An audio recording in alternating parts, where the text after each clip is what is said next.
Aim right, achieve big at KR Mangalam University. Rahul Gandhi कहते हैं कि लोगों के बीच तो वो जाते हैं, ट्रक ड्राइवर के बीच जाते हैं, खेतों में वो चाह रहे हैं, आप लोग तो नहीं जाते हैं। ऐसा है कि मैनेज कर कार्यक्रम करना और जनसंपर्क करना, दोनों के बीच में बड़ा फर्क है।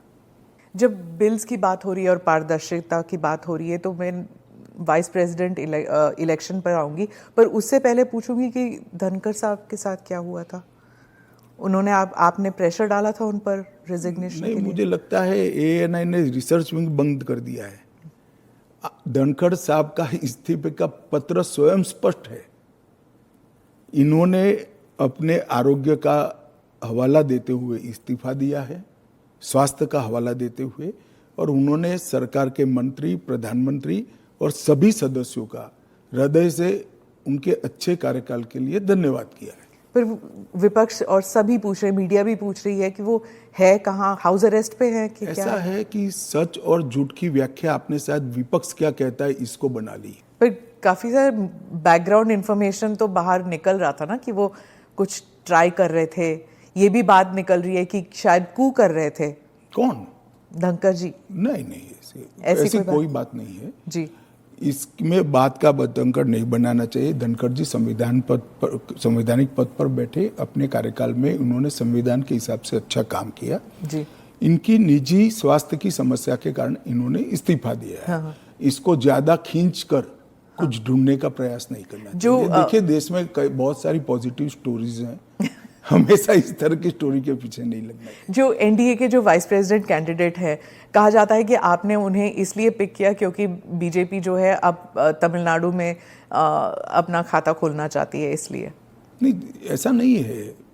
हम पहले भी तमिलनाडु में साथियों के साथ चुनाव लड़े हैं। हमारी यहाँ बहुत सारी सीटें भी आई है, ऐसा नहीं है।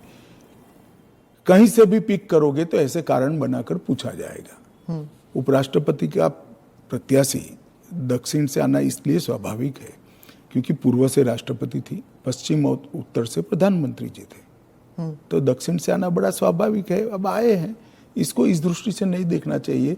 श्री राधाकृष्णन जिनका बहुत लंबा राजनीतिक जीवन रहा है, वो 2 बार संसद के सदस्य रहे, हमारी पार्टी के अध्यक्ष रहे, झारखंड के गवर्नर रहे, तेलंगाना के गवर्नर रहे, पांडिचेरी के गवर्नर रहे, मुंबई के गवर्नर रहे, और सार्वजनिक जीवन में एक साफ सुथरा उनका जीवन है और एक बेहद मैच्योर राजनीतिज्ञ है।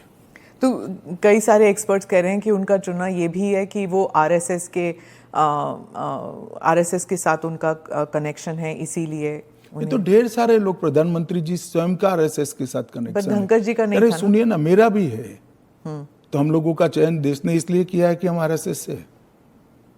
आरएसएस के साथ कनेक्शन होना कोई माइनस पॉइंट है क्या? आप बताइए। जरा भी नहीं है। अटल बिहारी वाजपेयी जी भी आरएसएस से कनेक्टेड थे, श्री अडवाणी जी भी आरएसएस से कनेक्टेड थे, मोदी जी भी है, मैं भी हूँ, राधाकृष्णन जी भी है। और जो इंडिया अलायंस के जो कैंडिडेट है, उनके बारे में आपने कहा कि उन्होंने एक समय था जब उन्होंने नक्सल मेरे कहने से क्या होता है, वो तो सुप्रीम कोर्ट का रिकॉर्ड है। सलवा जुडम को इन्होंने खारिज कर दिया। आदिवासियों का आत्मरक्षा का जो अधिकार था उसको उन्होंने समाप्त कर दिया। इसके कारण इस देश में नक्सलवाद 2 दशक ज्यादा चला है। उस वक्त नक्सलवाद अंतिम सांसें गिन रहा था क्योंकि जो आदिवासी थे, जो बच्चों को पढ़ाना चाहते थे, जिनके यहाँ रोड नहीं पहुंचता था, इससे परेशान थे, जिनके यहाँ स्वास्थ्य सेवाएं नहीं थी, वो परेशान थे।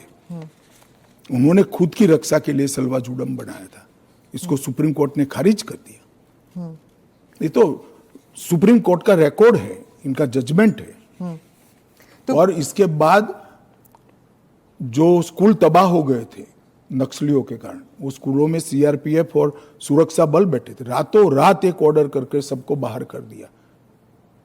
कई जगह हमले हुए सुरक्षा बलों पर। ये दोनों जजमेंट, इसका जवाब श्री सुदर्शन रेड्डी से ज्यादा राहुल गांधी ने देना चाहिए कि उन्होंने क्यों पिक किया।